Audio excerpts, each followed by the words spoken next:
एक बार एक चोर जब मरने लगा तो उसने अपने बेटे को बुलाकर एक सलाह दी कि बेटा, अगर तुझे चोरी करनी ही है तो किसी गुरुद्वारा, धर्मशाला या किसी धार्मिक स्थान पर मत जाना, इनसे दूर ही रहना।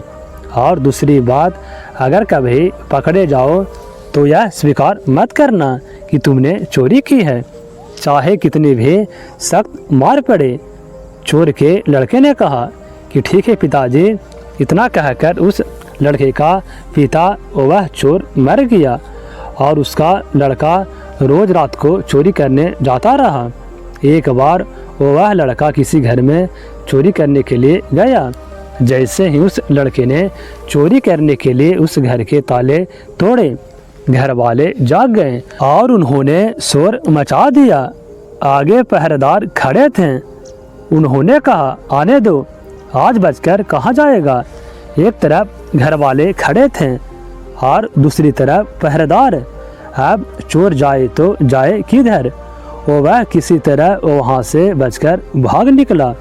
रास्ते में एक मंदिर पड़ता था। मंदिर को देखकर उसको अपने बाप की सलाह याद आ गई कि किसी धार्मिक स्थान पर मत जाना। लेकिन वह अब करे भी तो क्या करे। वह सही मौका देखकर मंदिर में ही चला गया जहाँ सत्संग हो रहा था।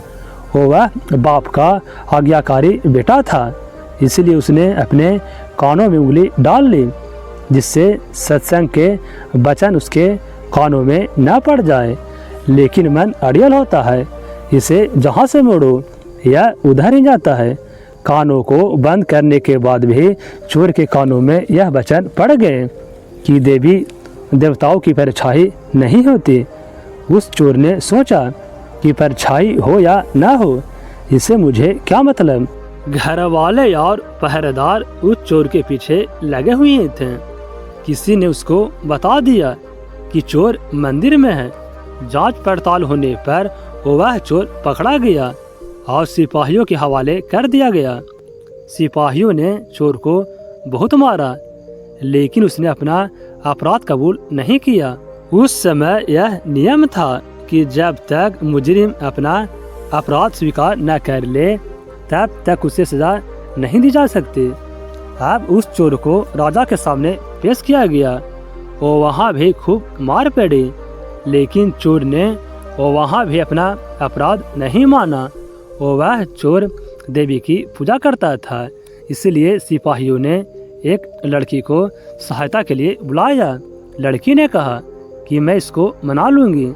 उस लड़की ने देवी का रूप धरकर 2 नकली बाहें लगाई, चारों हाथों में 4 मशाल जलाई और नकली शेर की सवारी की, क्योंकि वह सिपाहियों के साथ मिली हुई थी। इसलिए जब वह आई तो उसके कहने पर जेल के दरवाजे कड़ कड़ करके खुल गए। जब कोई आदमी किसी मुसीबत में फंसता है तो अक्सर वह उन देवी देवताओं को याद करता है जिन्हें वह मानता है। इसलिए वह चोर भी देवी को मानता था। देवी माँ की याद में बैठा हुआ था कि अचानक दरवाज़ा खुल गया और अंधेरे कमरे में एकदम रोशनी हो गई। देवी बनी लड़की ने खास अंदाज में कहा, देख भक्त, तूने मुझे याद किया और मैं आ गई। तूने बड़ा अच्छा किया कि तुमने अपना अपराध स्वीकार नहीं किया। अगर तूने चोरी की है तो मुझे सच सच बता दो, मुझसे कुछ भी मत छुपाना। मैं तुम्हें फौरन जेल से छुड़वा दूंगी। वह चोर देवी का भक्त था।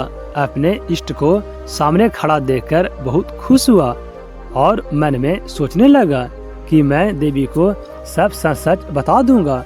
वह बताने को तैयार ही हुआ था कि तभी उसकी नज़र देवी की परछाई पर पड़ गई। उसको तुरंत सत्संग का वचन याद आ गया कि देवी देवताओं की परछाई नहीं होती। उसने देखा कि इसकी तो परछाई है।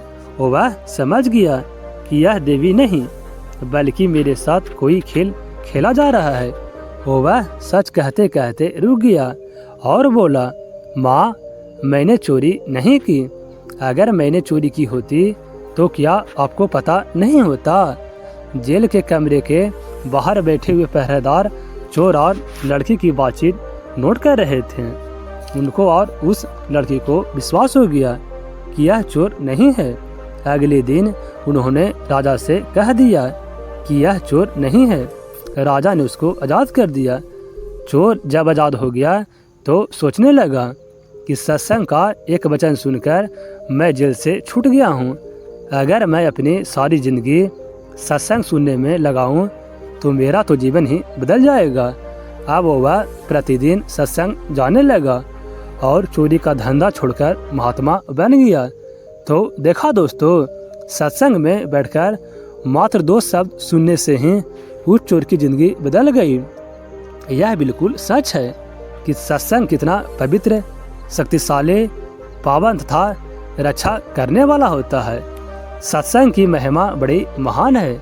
तो दोस्तों, अगर कहानी अच्छी लगी है तो हमारे चैनल को ज़रूर सब्सक्राइब कर लें। तो मिलते हैं एक नई कहानी में।